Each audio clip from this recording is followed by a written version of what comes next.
Good morning and welcome back. I hope you are having a good open networking summit and having a good time here. I thought I will start with recapping some of the highlights from yesterday's session. So let me start with the keynotes. I guess I have never been part of 2 hours of such high impact information that has been delivered by 3 industry giants. I hope you agree.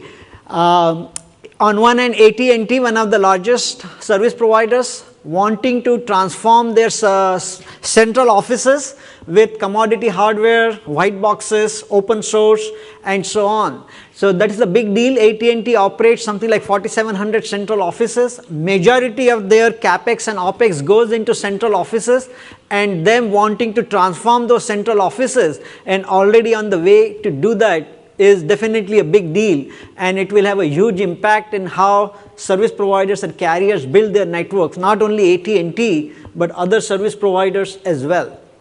Then Microsoft talking about Azure and how they are scaling Azure, and in terms of number of enterprises that they are signing up every day and the types of workload that is growing on Azure, again very impressive, and how they are bringing performance and scalability to their infrastructure.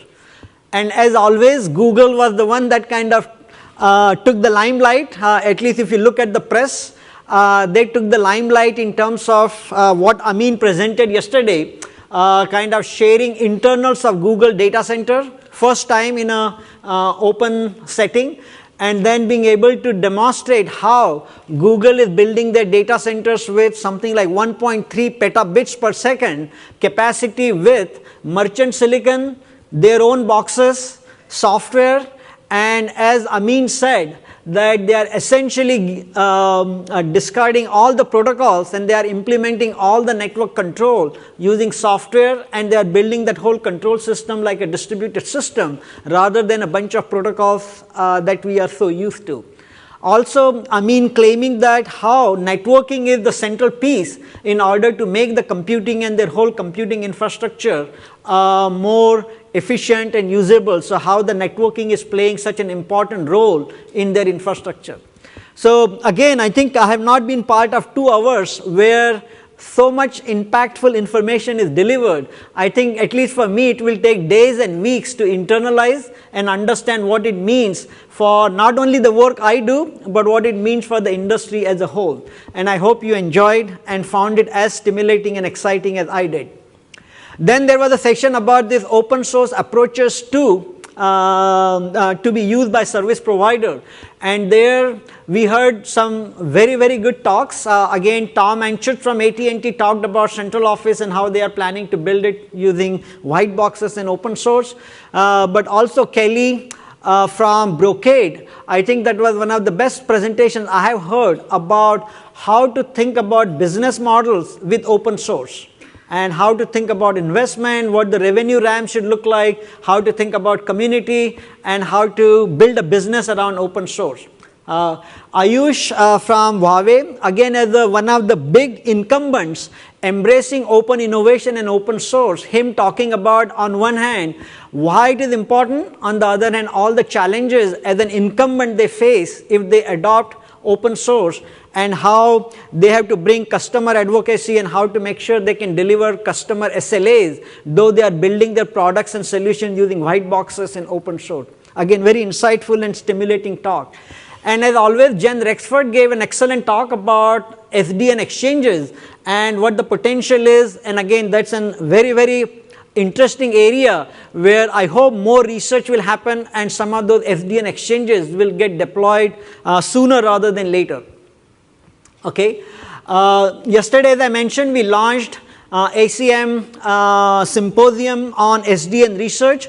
So as I mentioned, we are trying to bring the best SDN research into ONS so we can do cross-pollination of ideas between research community and the industry. I heard it, I only could go to a couple of those whatever talks, but it was standing room only, lot of interaction, and there were a number of industry folks that participated in that research symposium as well, and very interesting and very encouraging, because this is an experiment, and hopefully at least based on yesterday's results, we think it's an experiment worth continuing and bringing research and ONS industry together. Okay. Then there were a number of sessions on open source technologies and platforms for service providers, and again there were very good talks on ODL, ONS, and how to apply open source and in the context of OSS, BSS, very interesting. And of course service provider, the transport infrastructure, how people are using SDN in the transport infrastructure. I heard good things. I couldn't be there in all the talks, but I heard very good things. And the exhibit hall continues to be buzzing. I mean, I think we are maybe already 8 to 10 hours of exhibit hall, and it is still crowded, lot of conversation, lot of demos and so on going on. If you haven't been there, I will highly encourage you to do that. Okay, so I think that is kind of my recap, and I must say I am having a lot of good time talking to people and seeing the talks and how the industry is moving. Hopefully you are too. And today we still have another very exciting program, and we are going to start out with this panel on SDN in enterprises, and this is chaired by Ram Appalaraju. He's acted as an advisor to Open Networking Summit this year. Ram is a senior executive in the industry. He was with Cisco until maybe 6 or 9 months ago as a VP of Marketing and Solutions Engineering for the data center business unit, and before that with number of startups, HP and so on. So delighted to have Ram both help ONS as well as chair this particular panel. So please welcome Ram. And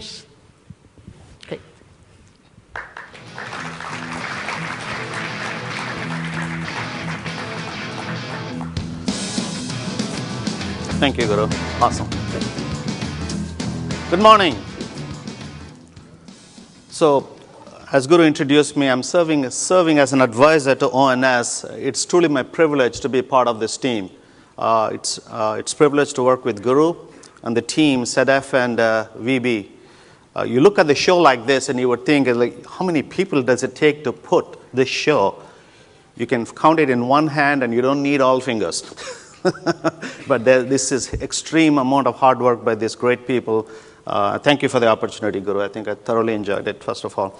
So I think I want to introduce the panel. We heard last couple of days a lot about service providers, a lot about cloud providers, massively scalable data centers like Google's and Microsoft Azure, so on and so forth. All these are great, fantastic use cases, fantastic testament to open source and SDN. And the results are compelling from performance, scalability, operational simplicity, right? But there are mix of investors, vendors, innovators in this audience, right? The monetization of SDN happens when enterprises start to consume this technologies, innovation, in a way we can sustain further innovation more and more. So the enterprise component was missing in the agenda last couple of days. And the idea this morning is to bring that in, right? And the focus the panel particularly around what is enterprise views on SDN? What are the use cases they are handling today? What problems are they trying to overcome? What are the new technologies they are deploying? What are the particular open source tools or even proprietary tools they're embracing? And what do they think the future holds in the next 1 or 2 years in terms of SDN becoming pervasive component of their IT infrastructure? Right? That's the purpose of this panel. I wanted this to be more a talking point and a discussion than a death by PowerPoint kind of slides. So let me introduce my panelists, not in a particular order. First one is Brian Larish, Technical Director from NSA. Brian, come on over. So actually we planned to extend the session by 30 minutes just to add jokes on NSA, but we decided against it. Right, go on. Thanks. Have a seat. Next, we have Vesko Pelnikov from Credit Suisse. Vesko is the Vice President of Technology Services and Strategy Team. let's go.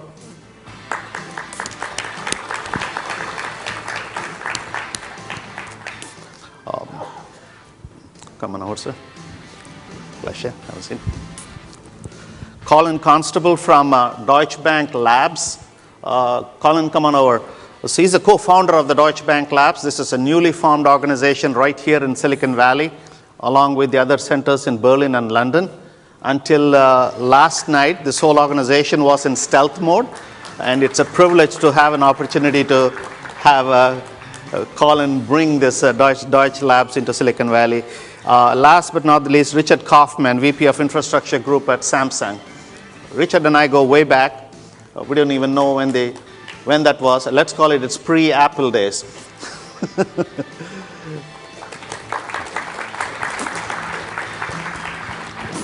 Thank you, sir. Have a seat. So I think we are about to get started. Before I start, I want to again emphasize the fact that in the last 2 days, as Guru particularly recapped yesterday, great stories from AT&T, Google, and Microsoft.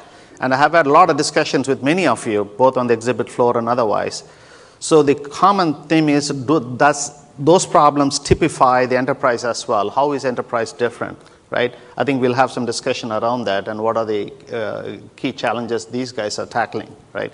And before I get to the content, I want to really stress one other point. I think this show in 2+ days has been phenomenal experience, particularly to me, and I'm sure you feel the same way.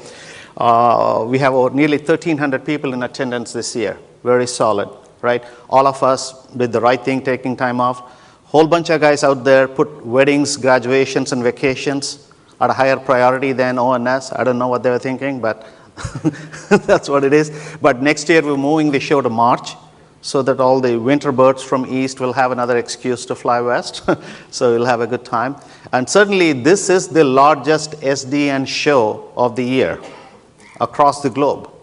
Right? This is a highly concentrated with a breadth of topics around all things open source and SDN, from Open Daylight to ONS to OPNFV, connecting the open stack and the vendor solutions, as well as having the full breadth of investors to innovators to customers to press and analysts. Right? It's a good mix of audience, making it the largest SDN conference to date. And by the way, I also heard we are on the way to hitting another record, most amount of free Phil's coffee ever delivered in a conference. So with that, what I want to do is introduce Brian Larish. Brian comes to us from, as I said, NSA. I briefly wrote down a couple of points, actually.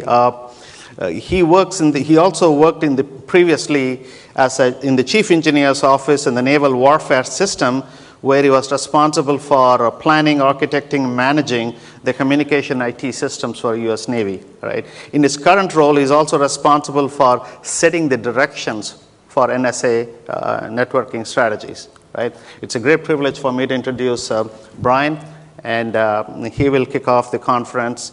I've asked each presenter to maybe make 10-12 minutes of introductory talking point presentation. Then we'll open up to Q&A. I'm sure you have a lot of questions to follow up on. Thank you, Brian. Thanks, Ram. All right, morning, everybody. Thanks for having me. And so before we start, Ram gave me a nice introduction. You can see my title on the slide. It's kind of a mouthful, so I'm not even going to try to say it because I'll probably botch that up. But basically what I am is a CTO for enterprise networks, right? So that's, for all practical purposes, my job. When I took my job, my boss's direction to me was, we need a bigger, faster network tomorrow. Oh, by the way, our budget's being slashed, our manpower's being slashed. Like, go figure it out. So that's kind of my role from soup to nuts, concept development, strategy, to actually seeing through the implementation, figuring out that piece. And so I have a slide with a couple of talking points that, in the time I have, these are kind of the main things I want you to take away, right? So from an IT perspective, NSA is no different than any other large organization, right? And this will tie back at the end, but we're out there, since we're having the same challenges as other people. We're trying to talk to peer organizations, other large folks, and saying, hey, what kind of challenges do you have? And across the board, it's the same thing, right? We have from a why are we doing SDN, budget, manpower, new capabilities, right? That's kind of across the board. And then even more interesting, or misery loves company, I guess, on my part, is implementation challenges, right? So when you operate in a large organization, the bureaucracy is astounding. And I won't belabor this point because I'd talk for way more than 12 minutes on just that. But if you want to get a feel for what it's like, at the DevOps Enterprise Summit, I believe in December, a gentleman from the US Citizenship and Immigration Service gave a talk on bureaucracy and DevOps. And I was crying, I was laughing so hard when I saw this thing because of how well he captured the bureaucracy in the organization. But from a big organization perspective, this is actually a really big problem. The technology, quite frankly, is the easy part. It's how do we change the culture? How do we actually affect, this massive machinery to make it move in a new direction? And again, across the board with other IT organizations. So for us, given all of that, given that context, what are we doing? So the first thing that we have made a strategic decision on, and the first thing we've decided, is that centralization via OpenFlow is key, right? And the reason for this is control. We need, as an enterprise, we need to be able to control our network. We need to do it predictably and efficiently if we're going to make it secure and if we're going to be able to support the mission-critical workloads that we have running over the network. And from our perspective, OpenFlow centralized control has seemed the only viable way to do this from a technical perspective. So we are all in on OpenFlow. This is the path we're pursuing. The two big benefits there are, I kind of hinted at the security and the mission-critical workloads, but the key there is simplicity, right? We're using OpenFlow, we're using this idea of centralized control to be ruthless in our network and simplify every single place that we can so that we understand it better and that we can get better performance out of it and this predictability again. And we also feel like, in addition to that, having this centralized control, having, in the central location, very fine-grained control over the devices in our network, actually gives us the opportunity to implement new capabilities that would be impossible or very difficult otherwise, right? And here, traffic engineering is kind of a canonical example, but there's also some security things that we feel are just more effective this way as well. So that's conceptually how we got where we are, the direction we're going. In terms of actually what we are doing today, we are deploying this, right? So as an enterprise, we are deploying this.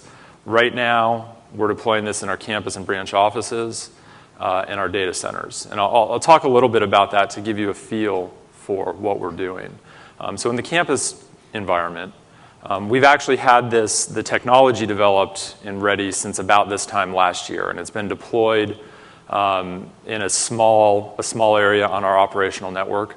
It's actually the campus network that my team uses to do this development, so we're eating our own dog food in some sense. Just to illustrate a little bit of the bureaucracy, though, the technology was deployed last summer, and we wanted to then expand the deployments to get more lessons learned. That's taken about a year to do, right? Because it takes 8 months to order hardware. You have an entire organization where the culture, they don't want to do something new, right? That's maybe unfair, but the culture has not been to embrace change. Right? So it's been a year of fighting government processes and culture to actually get a technology deployed that's been working no problem, right? In this area, though, all that aside, some of the cool things we're doing are, in an enterprise network, if I want it to be secure, I should know everything that's in that network, right? Example, my DHCP servers. I should know exactly where those are. I should make sure that when DHCP requests go out, they go to the right servers. And so we're using these kind of ideas in our campus network to simplify how we do it. So we're having a database of here's everything that should be in my network, here's how it's supposed to be connected. And we're having our SDN controllers read from that database, pre-program flow rules into the devices. So there's no more learning in the network. There's no more if something goes down or if there's a new a new device in the network, there's no more learning, there's no more convergence of the network. It's all the changes are intentional and we're notified about it beforehand, right? So this actually has been really, it's been hurting some people's heads. I think it's been pretty cool, but this has allowed us to do things like with the SDN controller we're using. We're actually using the Ryu controller from NTT, right? So if the NTT guys are here, that is an awesome piece of software. We love it. We're using it in production. But the reason we're able to do this is because, with this new operational model, I can now take Ryu, which is a few thousand lines of Python code that are very easy to learn, very understandable, so that when we have problems, we can go fix it, and actually deploy this in the network, right? So we're not just about the new technology. We're also looking about how does this change how we do business, how do we operate. The data center is similar. We have some very large Hadoop data centers, and then a service similar to Amazon S3. Similar kind of concept of operations there, right? I should know everything in that data center. Like Amin said yesterday, I know how it's configured. I control the IP addresses. I have all that in a Puppet file somewhere or some database somewhere. Why am I not plugging my SDN controller into that database and configuring the network in a very predictable, very deterministic way so that when it runs and when something breaks, it's very easy to isolate and find out why, right? So those are two of the use cases. In other places, we're not totally going, to be honest, not totally going down the open source path, build it ourselves or try to integrate ourselves. We also operate OpenStack data centers, right? And those are very dynamic environments. For those of you who've worked with OpenStack, there's a lot of complexity, a lot going on there. And so we're actually looking at commercial products there as well. So this is actually kind of a recurring theme for us is in this brave new world, what role do we want as the enterprise? Do I want to be a purchaser of building blocks and then do the integration myself? Or do I want to buy an end-to-end solution from somebody? And the great thing from my perspective is that this new business model, this new openness gives us the opportunity to explore those trade spaces, right? Whereas in the past, I only had the one option. So campus data center, those are happening today, active deployments. Soon, we're hopefully going to go into the WAN space. So things that you've heard like Atrium, that's a really exciting thing in our opinion. Great, can't wait to see where that goes. And then for the software-defined exchanges, for those of you who were here for Jennifer Rexford's talk yesterday, we have peering points with other government agencies, and again, there we feel this is a wonderful opportunity to implement new capabilities and change how we do business. So the last point I want to talk about, right, is so if we're having all the same problems as other people, we're really making a big effort to get engaged in the community, to partner with the other people who are having these same challenges so we can come up with common solutions, right? So ONS is a perfect example of that. If we had more time, we would be talking a lot more details about what we're doing, but we're trying to share as much as we possibly can. Another community is, for those of you familiar, the Open Networking Users Group, or ONUG. Again, large organizations coming together, coming up with requirements and use cases. And for me, this is an exciting thing, right? I think it makes a lot of people at NSA nervous because for such a long time we were not very open about what we did. I don't think we acknowledged that we existed, probably for good reason. But in this new world, right, from an IT perspective, we have no business advantage, no competitive advantage. It's in nothing but our best interest to partner with folks that are doing this. So these kind of venues are great. Things like Atrium and the open source SDN effort that ONF is putting together are also things we're doing. For those of you who have your phones or your tablets out, we actually, NSA as a whole, I think recently got a GitHub page approved where we're posting code for the different projects that we're involved in case it helps.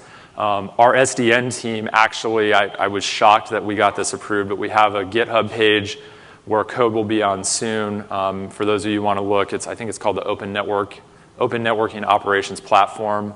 If you do GitHub and then all caps ONOP, that page is out there. We've actually put some code for OpenStack that we wrote out on that page to help with the networking pieces. So this is just really exciting times for us. From an enterprise perspective, it's really shaking things up, right? Our leadership has made the comment that They've never seen this kind of enthusiasm and excitement in the enterprise IT group, right? We actually have new people coming in, fresh faces, fresh ideas, where if you went back 2 years, any person that was new into NSA, they avoided the enterprise IT group like the plague, right? And this was a real problem because as people retire, we were just having this huge skills gap, this huge knowledge gap. So it's exciting times. I think it's great to be in the enterprise, all sorts of neat stuff going on, and we look forward to some questions from you later and continuing this journey forward. So thanks.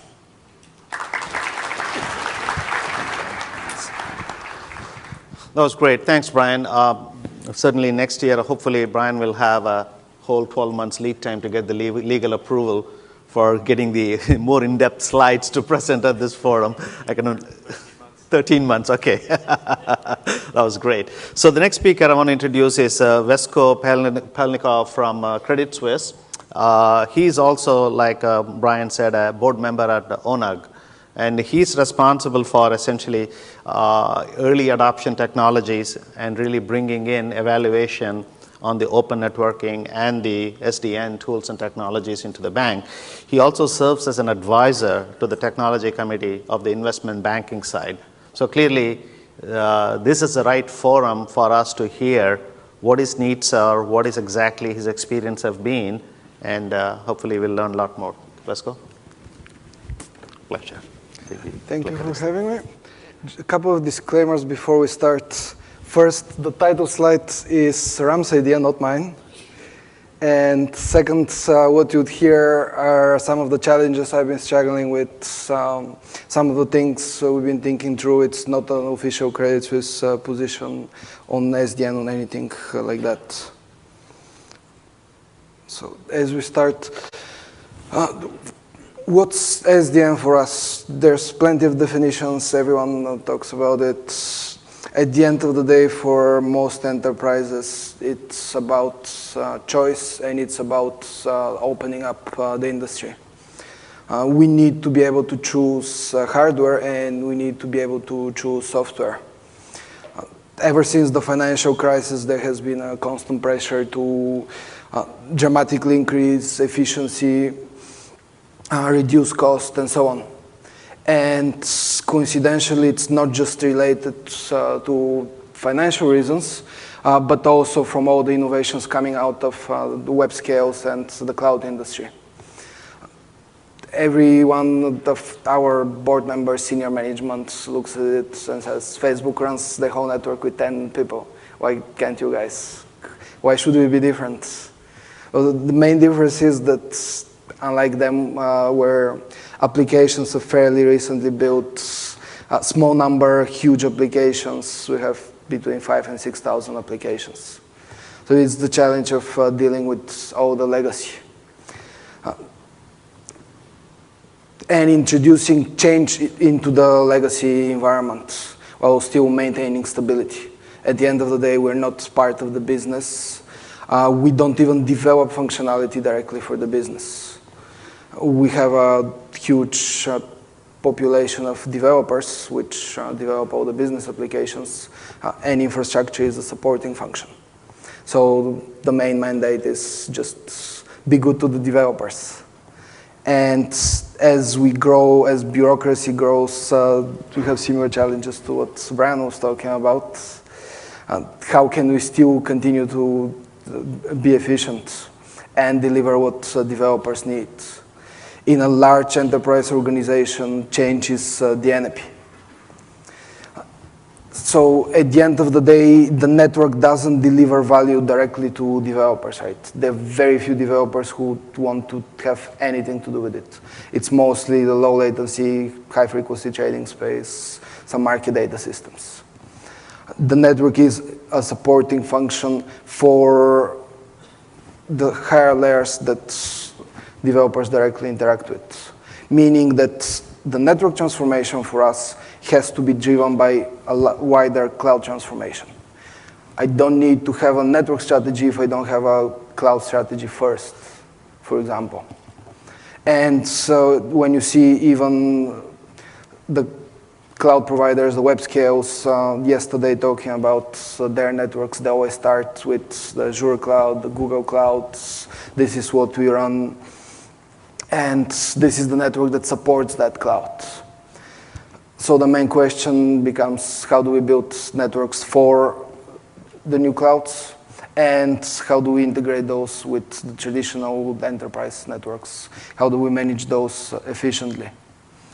The first part is starting with the physical network. We know that in this day and age, without automation, we cannot grow, we cannot scale, and we cannot achieve the efficiency that are expected from us. So that's not even a question. We have to automate the network. And automating the initial configuration is easy, but automating constant change is not, at least not for a traditional large enterprise. We don't have a good way to understand the environment, the changes that we're introducing, and what kind of impact they have to the environment. If you look at the traditional change process, you submit a change request, it goes through a review, and once it's approved, someone implements it manually. What are you submitting? You're submitting configuration changes. You're submitting a list of commands. This is what actually gets reviewed. Does it follow standards? How does it fit in the blueprints? And would it obviously break anything? Is it the right ports? Is it the right commands? Is it structured the right way? It tells you nothing about what impact it would have on the environment. And in a large, complex environment, this is where the actual need for visibility comes from. It's not from the basic configuration. And it doesn't help in any way with mistakes happening during implementation time afterwards. So as we move forward with automation, we cannot just automate the existing process, right? You cannot submit in some fancy tool with a beautiful UI, a list of commands where someone reviews them, and then you click a button and they get deployed. That doesn't help in any way knowing what the impact on the environment would be on the business, on business applications. How do we do that at scale? Or do we do it just in isolation for a new private cloud instrument for the private cloud and ignore legacy? Our business is not growing, unlike the web scales and cloud providers. We don't develop many new applications, and all the value and intellectual property comes mostly from applications that have been developed over many years. Anything we build has to be able to migrate from traditional environments into newer environments. That means that we have to carry a lot of the integrations, a lot of the existing systems with us. We cannot simply innovate there. For example, the traditional identity and access management systems, traditional configuration management and asset management databases up to a point.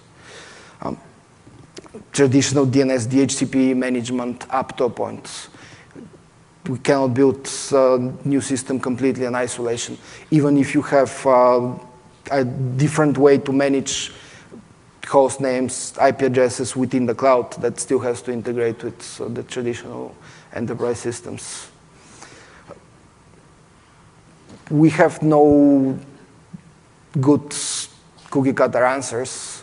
We're looking for the industry to help us solve all these challenges that we're talking about. The second thing is, if change is the enemy, how do we handle change? How do you handle entropy in environments as they grow over time, as they scale? And there are different schools of thought. If you look at OpenFlow or similar programmable networks, where change is pushed directly into hardware every second, or even more often. Do we build networks that withstand change, and how do we guarantee stability in that case?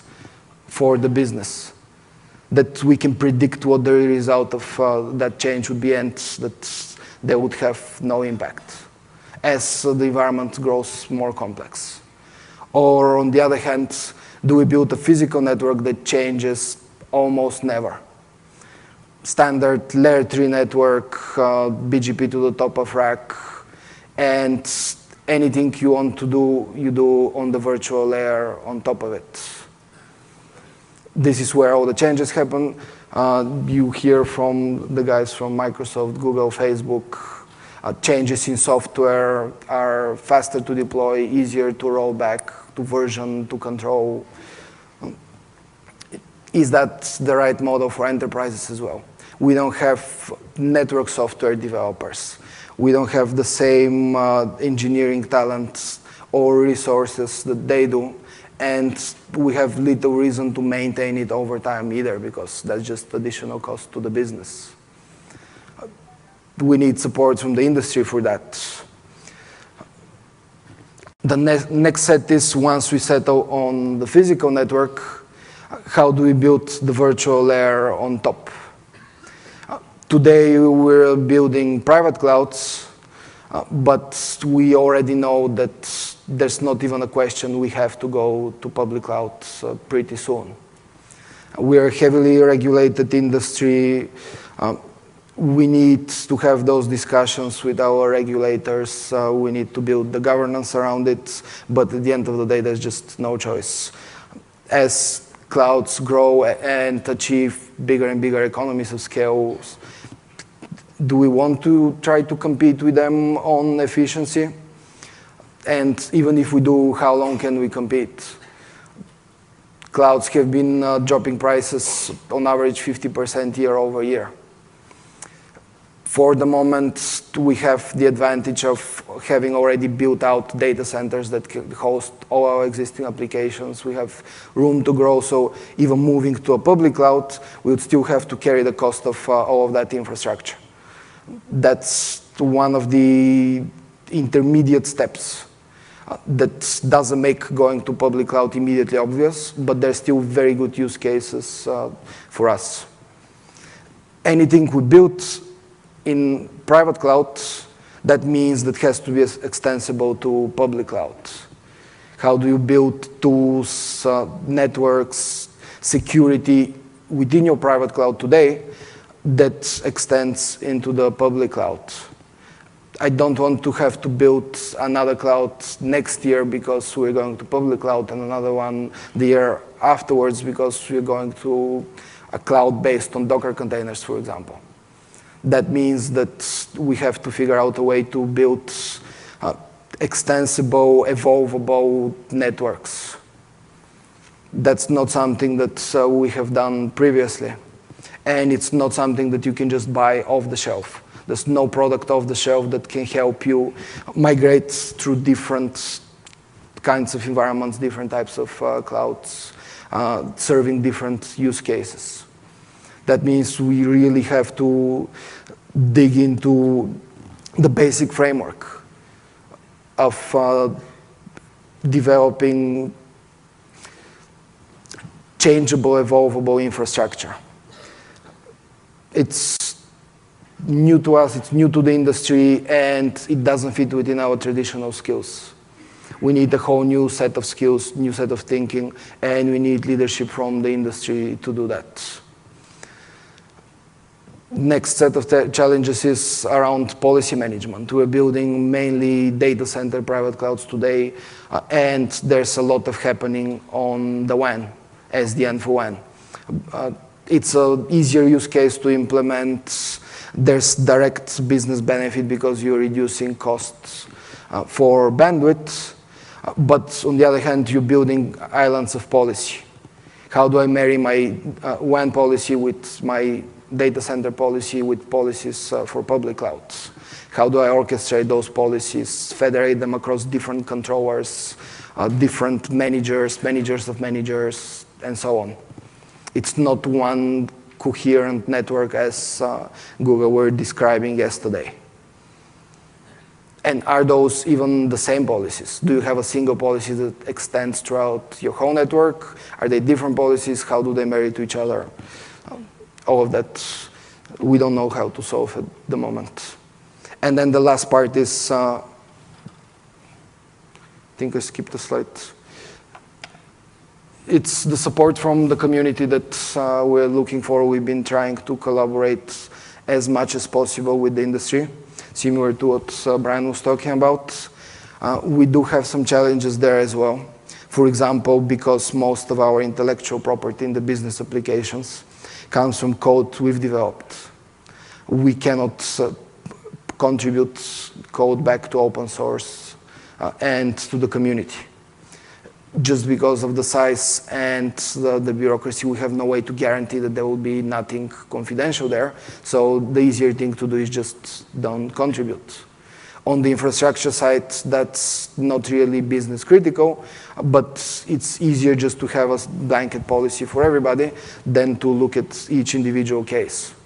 We know that has to change over time because open source is becoming critical for the next generation of talent. If we want to attract it, we would have to give them ways to contribute. But for the moment, that's still a challenge. If we cannot contribute code, how can we engage? That's why things like OCP have been easier. There you can work with the community, provide requirements, and the contributions happen mostly through vendors. Open networking user group has been really useful to us, because the goal is to have a common drive from the enterprise community and a common set of use cases of requirements that we can present towards the broader industry. So organizing around working groups and use cases really helps, because there we can push the use cases that are important to us, and through the working groups make sure that they evolve and the industry knows what we're looking for. And not just individually, company by company, but as an industry overall. There are other very interesting projects that we've been testing in labs, like Open Daylight, OPNAV, now Atrium is really interesting. The challenge is to figure out what's the right model for us to participate. If we cannot contribute code and if we're not a member of one of the committees, is there a way to still contribute? And that's about it. Thank you. Nice job, Visco. Thank you. Thank you, Visco. The next panelist is Colin Constable from Deutsche Bank Labs, Silicon Valley. He's a co-founder of the labs, and one of the things I was very interested in hearing Colin speak is, prior to Deutsche Bank, he was 6 years at Juniper. Prior to that, he was with Credit Suisse. So he's been on the both sides of this discussion. Love to hear his perspective. Colin. Actually, before that, I was actually at British Telecom for 12 years. So I've done telco, I've done large enterprise, I've done vendor, and now I'm back into a large enterprise. Actually, a large regulated enterprise, which makes things even more interesting. I think you and I have lots in common. Anyway, good morning. Yay, are you awake? Excellent. Where to start? This is a really confusing, complex, difficult subject of networking. I've been in networking since I was 16 when I joined British Telecom, and I am still learning even today. There's always something interesting in networking. And, but one thing remains in place even since then, even since the 1800s when people started doing networking. And just one other point. There's probably been lots and lots of PowerPoint slides you've been going through over the last few days. And I am not one of those presenters that has hundreds of slides. So I have one slide, and this is it. Recognize that? Yeah, things haven't changed much, have they? When I joined British Telecom in 1983, there was lots of cables. There are still lots of cables. And if you think about it, networking is all about getting rid of cables. The only reason you have a router, the only reason you have a switch is to get rid of cables. Why? Cables are expensive. If you had to run a cable from London to New York, you will find it's expensive to hire a boat and make some cable to go across there. So you want to reuse it. You want to reuse it over and over again.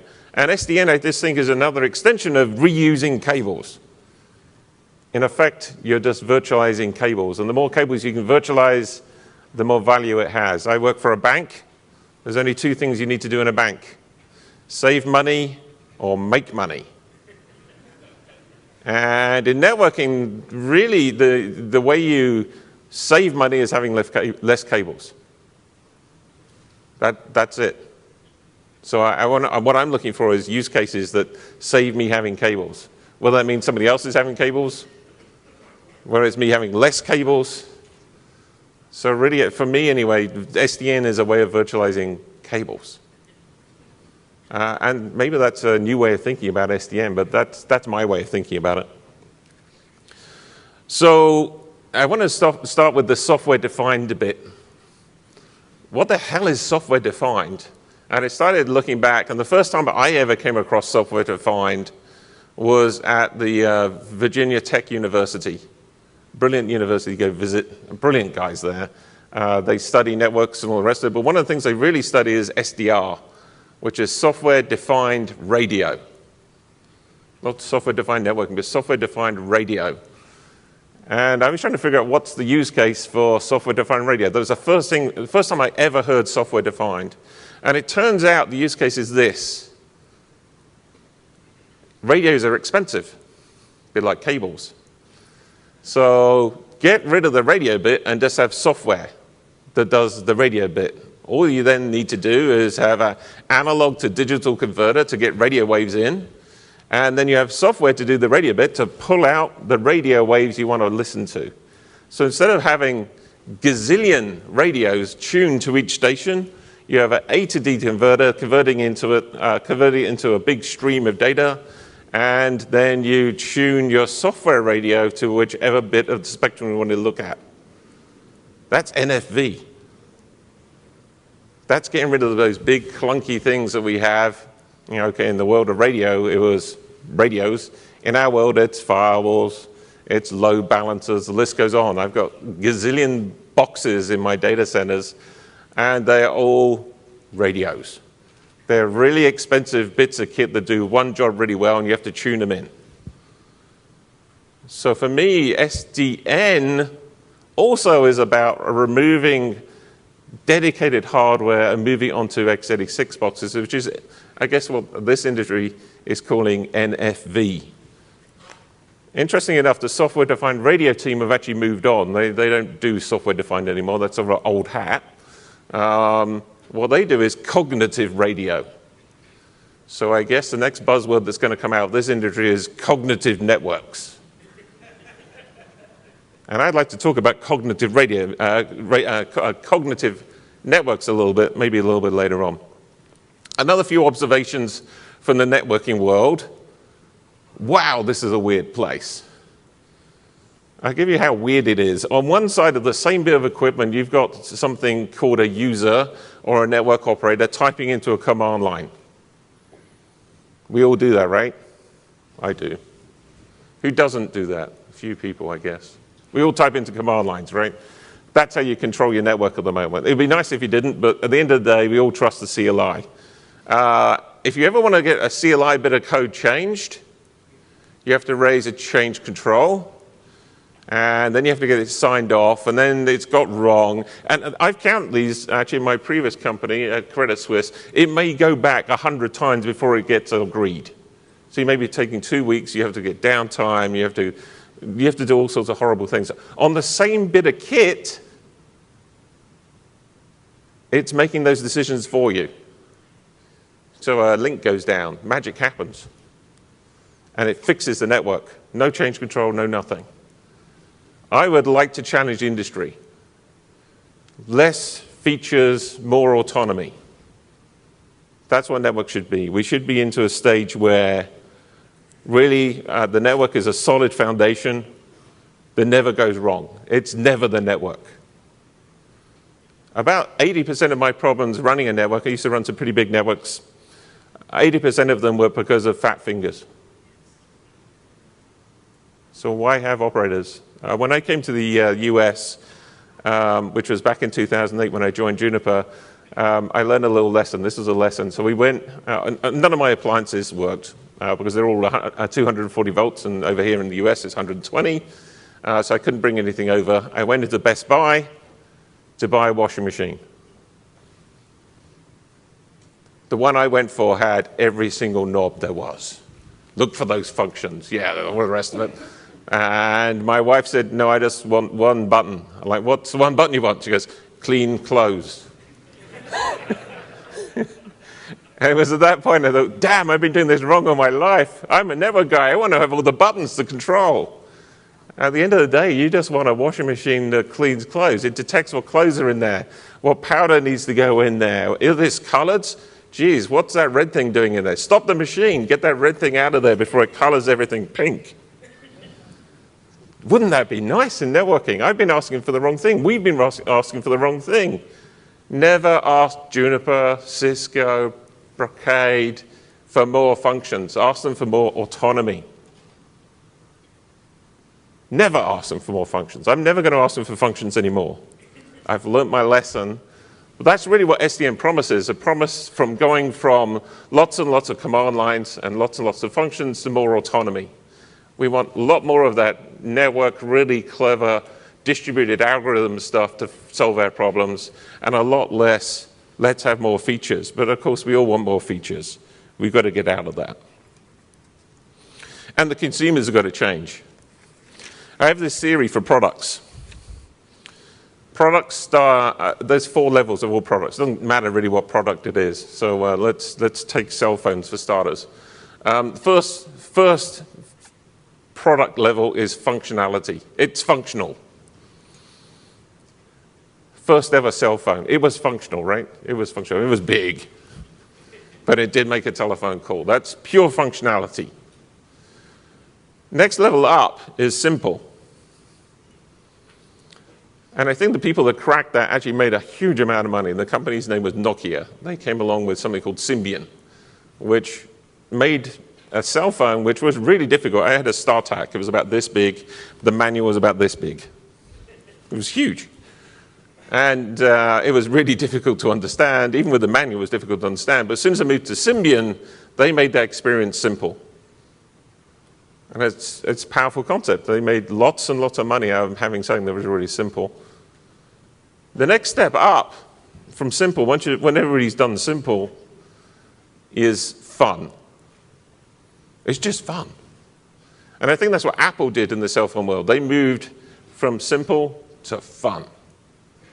And obviously they made a pretty good business out of making things fun, right? Many of us have got Apple. I can see lots of Apple signs, so I guess it must be fun using Apple products. How many network products are functional? I would say all of them. Pretty much every single network product is functional. Very few of them are simple. Even when I look at simple products, they say, this is really simple, and I get this mass of IP addresses. And I can see my business folks' eyes glazing over, and like, what is that? I don't understand. It's not simple to me. We haven't even reached simple. And I've met nobody that's had a fun experience running a network. Nobody. Nobody's having fun running networks. But that's, again, a challenge to the industry, and I see SDN as a tool for the industry to come up with some technology that's finally fun to run a network. Wouldn't that be great? I think that would be awesome, right? Thank you. I think that's where the industry needs to go. And SDN is really just a tool to make it fun, and that's fine. Most people then ask, well, okay, so what's next, Colin? You're in the Deutsche Bank labs. You know about what's going to happen. I have no idea what's going to happen, but I know what it's going to feel like. The next level up from fun is it's just magic. I have no idea how it works. It's just magic. It just seems like magic. So and the first time I ever experienced that was when one of my colleagues said, I don't know what that music is. Have you heard that music? I have no idea. Look, press Shazam. I'm like, pow. Up comes what the track is. I'm like, no. That's just magic. And I think we have Siri, I guess, on Apple that's making a much more of a magic experience. We have no idea how it works. Actually, that's machine learning. There's a lot of startups in the Valley that are working on machine learning now. Can you imagine if you had somebody running machine learning in a network and it learned from your operations and then slowly you didn't have to operate your network? Wouldn't that be a joy? That would be just magic. I mean, I think it's possible. We have, actually inside Deutsche Bank, we use machine learning on trade flows. It learns from trade flows if you make the right trade flow. Why bother a trader if we can already make the right flow?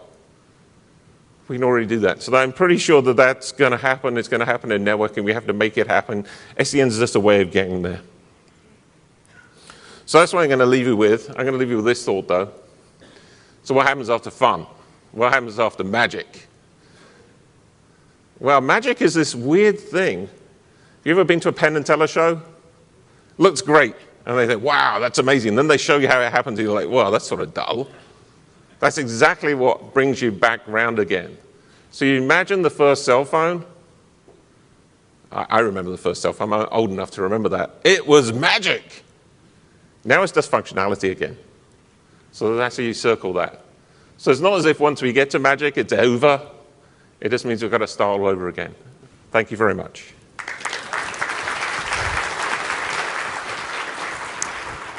Thank you. I guess this getting to the magic point is more fun way to describe than crossing the chasm, right? Now, before I introduce Richard, there is going to be a special announcement around 10 a.m., end of this session. Please stay seated. It is an exciting thing. You are all part of this, but I'll leave it at that. Our next panelist is Richard Kaufman. I've known Richard for quite some time. He serves as Vice President of Infrastructure at Samsung. Prior to that, he was with HP in the Cloud Infrastructure Group. Ever since I've known Richard, one thing constantly, I see the common element of everything he's been doing is at scale. He's a scale guy. Let me see what he has to say. Richard, welcome aboard. Thanks. Sometimes I'm too much of a scale guy. Okay, so I'm here under a false flag. It says enterprise, but I'm really a high-performance computing guy in the past, and I want to take a poll. He's going to raise his hand, but who else did HPC in their past lives? Fair number of us. Okay, so when you saw the Google talk and you looked at that network that Amin had, did you recognize it? It's a supercomputer network, fat tree and everything. So a lot of this is HPC technology coming to the real world that wants to make money. And there's all sorts of interesting technology that burbles up. And we're going to, at the end, talk about some areas where that's actually touching SDN. So what I do for a living, I run a little research group inside of Samsung Data Systems. And we are working on technology for deploying future applications. Let's see, here's the button.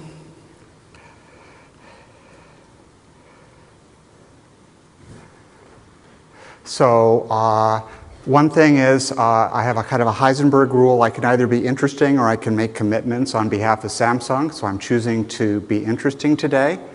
So the comments that I have are intended to stimulate discussion. And I am this year working on projects that are completely in open source. Everything that we're doing is going back into open source. So I can be a lot more open than in past lives. Okay, so we're working on containerized infrastructure. We're actually working on the Kubernetes project downstream of Google and a bunch of other folks. And one of the interesting things about containerized systems, such as Docker, is that you have somewhere between 2 and 40 times more endpoints than you have in typical VM systems.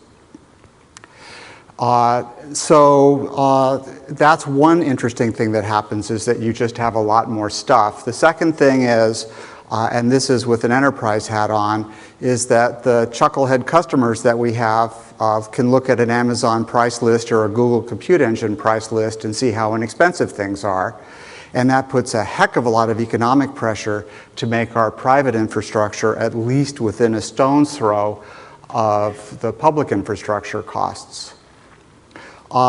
Now, if you add those two things up, the scale and the economic pressure, We need to be able to get networks deployed that are extreme scale, and we need to do it really cheaply. So we've got no patience for CLIs. You just can't do it. So we need to be able to create and destroy networks with no human intervention. And really, we can't afford errors. Forget customer satisfaction or anything like that. You just can't afford to make mistakes. So zero touch, zero defect is kind of something that we have tattooed. And we need to play well with, I don't know where the typo came from, but NFV and legacy systems as well. We have an extreme security culture. I'm sitting next to a guy from the NSA, and I'm talking about having an extreme security culture. But we have an extreme security culture, and also a little old school, and they're that way for a reason. And so we need to be able to convince them that what we're doing provides something that is actually secure. So is an SDN as secure as a VLAN? That's a question that we get asked a lot. Okay, so pluses or minuses. If you look at SDN, or I would just say automated network deployments, the big reason is that everything is automated, model-based. It can scale. It's all software. So that's quite handy. But if you look at the barriers, one of them is actually cost. So if you're not willing to have your own group to deploy this stuff, a good question about is, what does an SDN cost? Well, in a previous company, I went to a commercial vendor at the time and priced one. And I actually have a patent for a business model for how you run cloud. So I could basically tell you from the screws on up what things cost. And when I got done with the analysis, it doubled the cost of my per hour virtual machine to have an SDN. And these guys wanted me to do that for every virtual machine I had. So as soon as I stopped laughing, I got rid of them. So can't afford it. So SDN's got to be, it cannot add anything to the cost of my per hour virtual machine. You can maybe charge for virtual network functions if they really do something. So if it's a really fancy firewall, maybe you can charge for it. But don't mess with my base costs. Other barriers, as I talked about it for a minute before on security, so we need to show conservative security folks that it's at least as good as VLAN security. Vendor neutrality, I don't need to harp on that. I don't want to get locked into anybody. And I think I'm talking for most of the enterprise IT shops, we don't want to maintain it ourselves. We really want to be able to go to a number of companies worldwide and get somebody who can install and maintain these things and provide all of the services for them. And the other one is performance. So here's where the HPC background comes. I mean, we spent a lot of time in the 90s doing OS bypass interconnects to make sure that we never had to go talk to an operating system to send a message. And then they invented encapsulation and decapsulation. Morons, I mean, come on. So the performance overhead needs to be zero. Luckily, it can be zero. There are technologies that where all of the SDN overhead gets factored into the network or switch layer much better, and the direction that we're headed.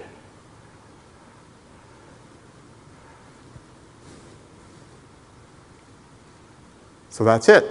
So I'm giving back a little bit of time, and Ram, do you want to take over now and we'll get to questions? Richard, thank you. Thank you. All right, you're doing all right with time. Thank you, panel members. Really appreciate that insight. So I think we heard the broad range of things. I think love to get it, more questions coming from the audience. Let me kick it off. A couple of questions, right? At this conference, there's a lot of talk around open source, right? What open source means, so on and so forth. And there is, and more than the talk, the solution showcase, our exhibitors and partners really made a compelling case what they were demonstrating, from technology to use cases even proving the scalability and reliability part of it, right? That's one side. Second, in my experience over the last couple of years, I met with many CIOs and IT directors, particularly in the networking side. The common problem, they all phrase it is, network provisioning and scaling always lags application readiness, right? So SDN, everything I've seen in the conference last 2 days and following this industry closely for last 2-3 years, have the solutions to the problem, right? So my first question to the audience is, what's taking so long for a broader adoption of open source technologies in the enterprise? So Brian, you touched on OpenFlow, right? What you saw in the conference is a lot broader than that. Maybe love to get each one of your perspectives on that. So I guess I'll start since I'm closest to you. I mean, in terms of adoption, at least in the enterprise, I wish I could describe to you how painful it is to change things. Right? As we were talking, I was trying to think of an analogy that would sum it up. And I don't know, it's like if I'm trying to walk from here to that door, and at every step I take, somebody walks up behind me with a metal chair and just hits me in the back and knocks me over. And I have to take 800 steps to get something done. So I have an analogy that you might want to use in the future because I quite like this one. It's like walking through a non-Newtonian liquid. The harder you try and fight it, the better it pushes back. Is that what it feels like? That absolutely. It's depressing. It takes the starch out of you, and that's a physics There you joke, go. sorry. For those of you, I mean, anybody who works in a large enterprise, I think can empathize with this. It is just so, the inertia, and it is so hard to change things. So at least from our perspective, it has nothing to do with the technology. I think the technology, you know, it's new, so there's challenges, but that's not the stumbling block. Feel the same way, Vesco? For us, it's a lot more, how do we satisfy developer needs? We've been very focused on optimizing infrastructure. So virtualization, VMs did a lot for us as infrastructure people to manage infrastructure better, faster, deploy compute faster. It did virtually nothing for developers.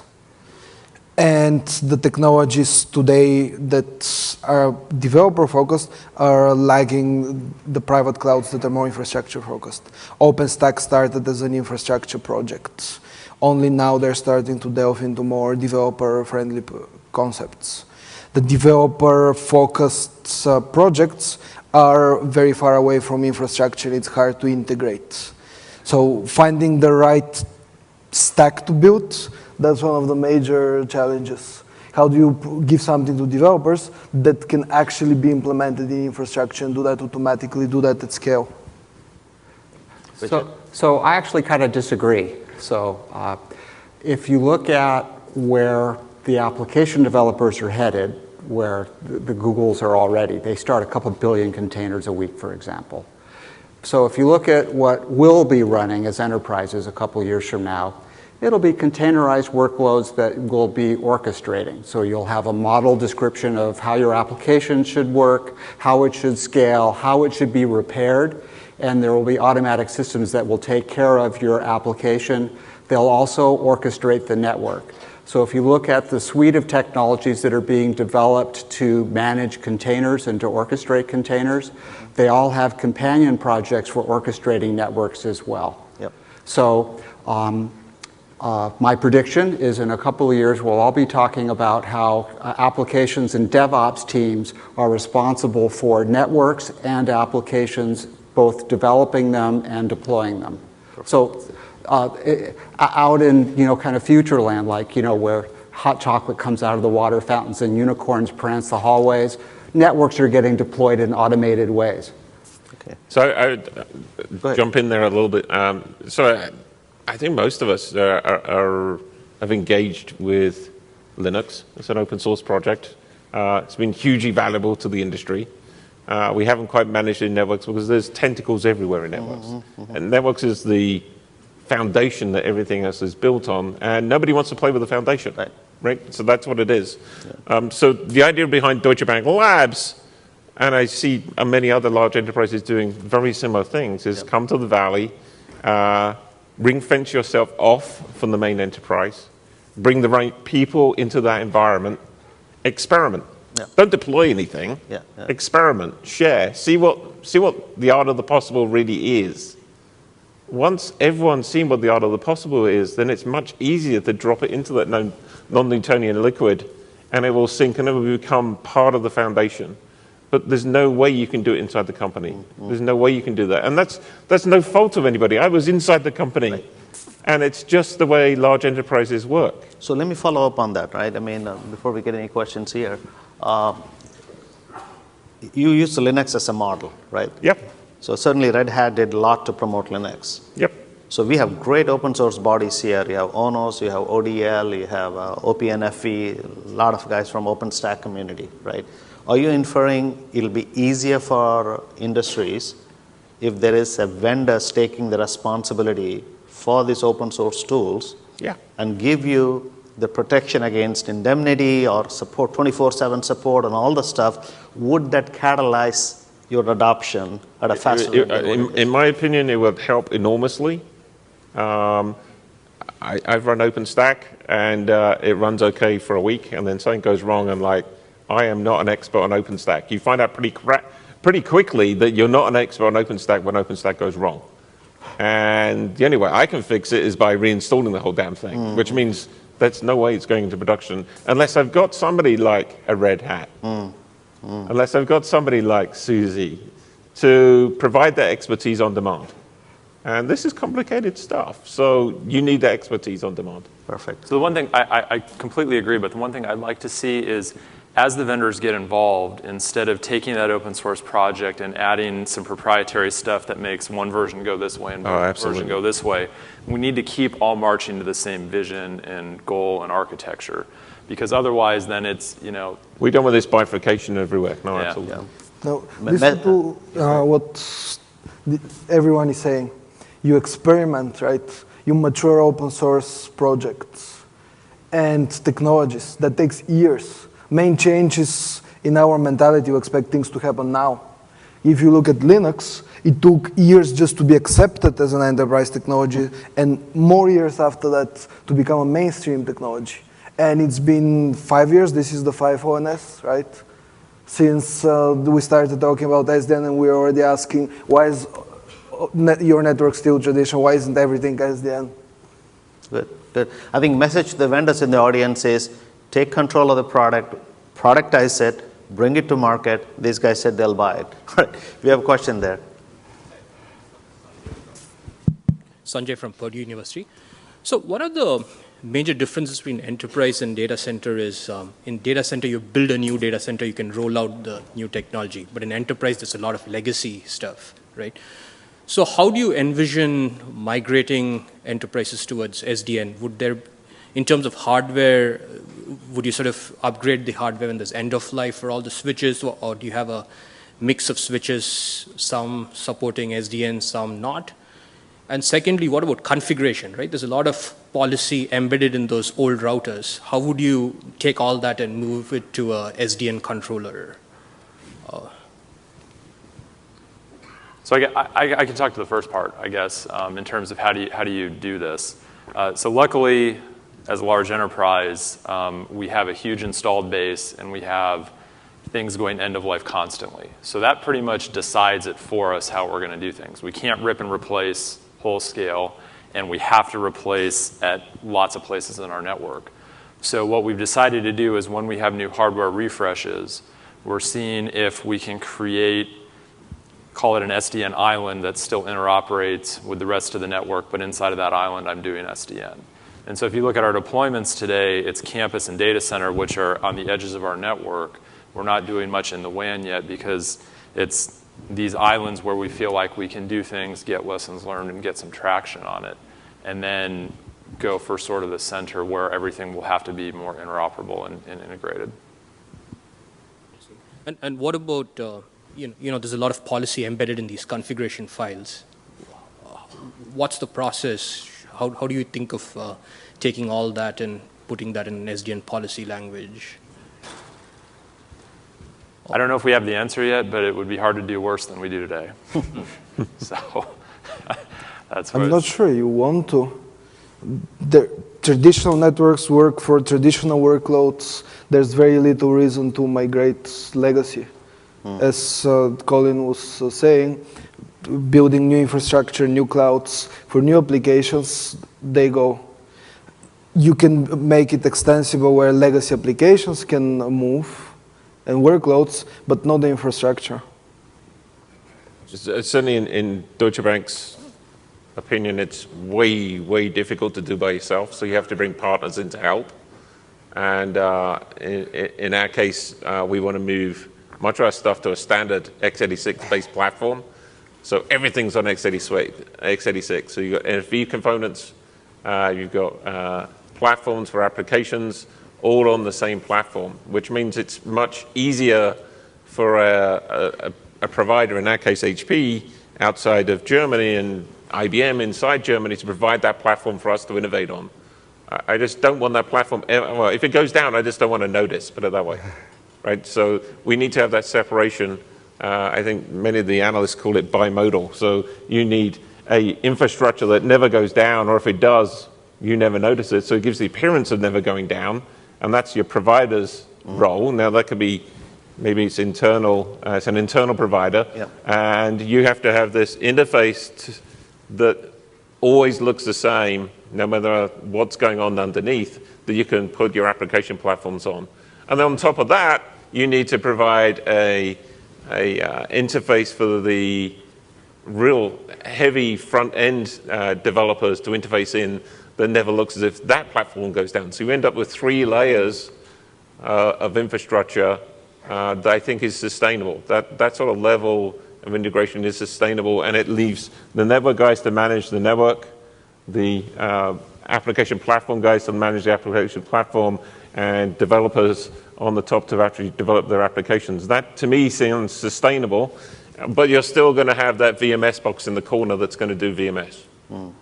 Because we've all got those, and we've still got mainframes, and they're still doing mainframe stuff. Thank you. We have happy islands where everything is under our control and we can orchestrate everything. And for there, we can push containers between developer laptops into Amazon or Google or our own data centers in our islands, and everything is wonderful. To plumb to our legacy services and legacy devices is a lot of work and a lot of handwork right now. Okay, thanks. Guru? I guess I want to build on maybe some of this discussion, but so something I have struggled with, and I want to see whether you or other audience can answer. On one end, we heard what Google is able to accomplish with 130 people. We hear Facebook operates their whole network infrastructure with 20, 30 people. We hear a similar thing about Amazon. Why the rest of the industry struggles so much? Now, don't give me the following types of answers, because I heard that before. That your Google has more control of their infrastructure, you don't. Google has so many applications running on top of it. They also have legacy because they have been in the business for whatever 10, 15 years. They are turning out new services faster than anyone else. And Facebook, the same thing. So why is the rest of the industry struggling so much? And these guys are able to build infrastructure at the pace that is amazing. Are we all so incompetent? Or are we making excuses? What is going on? I mean, we as a, something bothers me a lot, and I don't have an answer. Hopefully you guys can.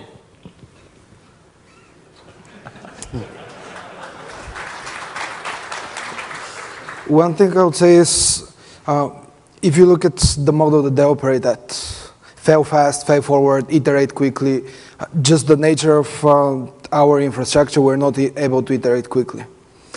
We built very few new applications, let's say 100 per year, in a sea of 6,000 existing applications. We're not growing, so we're not building new data centers. Google were talking about building their first version and not ever deploying it, then building version 1.5 in a data center, then in the next data center, the next iteration of infrastructure. And this year they're building more data centers. So you get a chance to experiment, to learn, and each iteration is better than the previous. Well, all my iterations were done 5 years ago. The latest one was 3 years ago, when SDN was just coming up. And then what? Now we have to wait for the next large refresh event.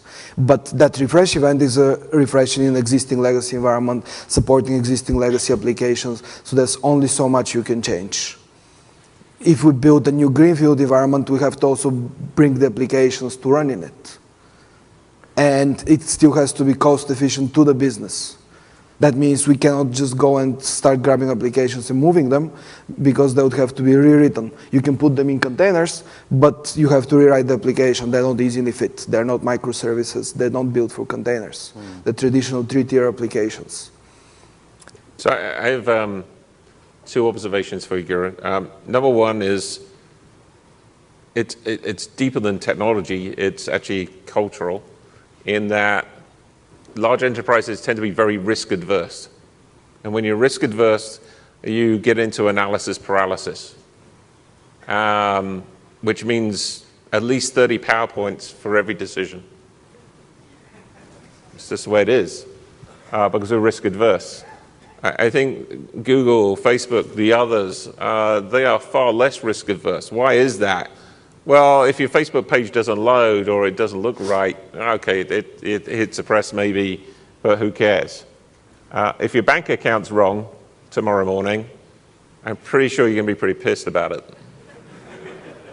So necessarily, enterprises are providing a service that we have to be really careful about risk. I think that's changing. It will change. We will have to get more agile. People will have to get more agile, but equally, we're going to have to take more risk. So the quality of some of our products needs to go up rather than down. When I look at expense within our enterprise, we haven't quite figured this out, but I think most of our expense is because we haven't got high quality product. And this is what the big cloud companies have done really well. They focused on making really, really, really high quality product, so it doesn't cost them later on the line. We tend to have, as an industry in banking, of a client wants something, excellent, let's get it out the door. And what we don't realize is that there's a very long tail of cost on the back of that. I think it's pretty much the same thing at the NSA. You know, somebody's gone mad in government and they said, get it out by next week. And it's never going to be a high-quality product. I mean, as much as you like, it's not going to be high. And nobody's going to allow you to change that product. Whereas, I think Google have done a really good job of bringing out some really innovative stuff, and then said this was a really stupid idea and killing it. I don't have that luxury. Many of us don't have that luxury. We can't kill those things. So I think that's what it is. It has nothing to do with anything else other than risk acceptance and the quality of the products we're putting out. Yeah. Go ahead. So militant uniformity of infrastructure, the willingness to invest in tooling and automation to make it so that it's not human intensive. And they learned from the financial industry in junk bonds, which is if you want to make something reliable, aggregate a bunch of unreliable stuff in very creative and innovative ways. I'm not kidding. Yeah. No, I agree. Let's take a question on this side.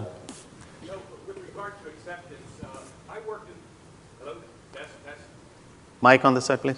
So we don't like your question. So. What it was, the medical industry, which is highly regulated too, I dealt with the transmission of radiology imaging, DICOM protocol.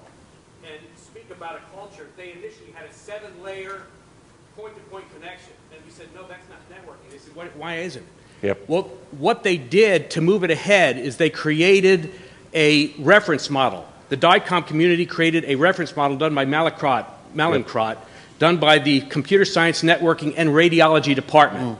Once that reference model was available, all the big vendors within a year had an implementation. And then they also had a place to do a testing of the reference models so you could make sure the person was at least compliant. And if you knew what you were doing and someone did something proprietary and you got the reference model, if it didn't talk to the reference model, you told the vendor to go away. So from a banking industry, if there was such a thing as a reference model and a testing of it, then, because for us, you get sued, same thing, you get a radiology image and it's wrong, oh boy, the lawsuit would be amazing. Yep. So that's what, would that be helpful if there was such a thing as a reference model and a compliance testing so that, because that takes the onus off you guys to figure out whether it works or not. Sure. Yeah, and there's a couple of projects out there that are working on reference models. for banking. So, primarily aimed at retail banking, which is something we do only really in a few small markets. But what services does a bank provide? How would you provide them? What are the interfaces? Yes. So a little bit like 3GPP for banking, if you like. But I was thinking more like, because I'm very interested in the OpenFlow aspect, so that portion of the overall system would have a reference model. So, as you're saying, what was it, the cognitive networking might be more of a reality, and then you don't have to worry about what kind of cognitive is it. If it's the right type of magic or the wrong type of magic, you wouldn't have to worry about that. You got it. That's good. So we have time for one more question. Make it a good one. Make it a quick answers, yeah. It is. My name is Kamesh. I work for Dell Open Networking to be specific. Network is the nerve center in this connected world, often mission critical. Software companies have already set up expectations, accepted expectations to the customers that they need support for upgrades and patches. So in this projected utopian world of software-defined everything, what are the 2 or 3 things that this community needs to do in order to make this SDX reliable and secure? Quick answers. Is there a quick answer to that question? Go ahead. I'm not even going to try to answer that quickly. Let's start with one thing. One thing is we need to teach the networking folks what software is. How do you maintain it? How do you version control it? How do you change it and roll it back? And apply that in how we build networks. All right, so I'm gonna answer with my favorite topic, as you can see, is food. It is. Networking folks need to move away from spaghetti and move to lasagna. What I mean by that is stop making spaghetti, stop pouring sauce on the spaghetti, and start bringing in layers and platforms that people can build on. At the moment, there's no solid platform that anybody can build in the network world, which means you end up pouring even more sauce on top of a bunch of spaghetti. So those solid platforms is what we need. If vendors can come up with platforms that people leverage, we start getting, and you can still have special sauce in lasagna. It's just you need to have a regular interface on top of it. So I would go back to what I said before, which is the very simple, militantly uniform layer underneath. And then looking at the way that applications are deployed today with continuous integration, continuous deployment tooling, and looking at a lot of the networking stack being used with the same tooling. That's what the container management community is doing, and where I suggest a lot of the error tolerance and error avoidance will happen. Perfect. So if monetization takes precedence over quality. That's a second question, dude. No. If monetization takes precedence over quality, together we sink or we sail, right? This is SDN, SDX. Dell says they don't want money, they want quality. That's good. All right. So I think we have come to the end of this session. Thank you, panelists, for taking time, and I appreciate the interaction from the audience as well.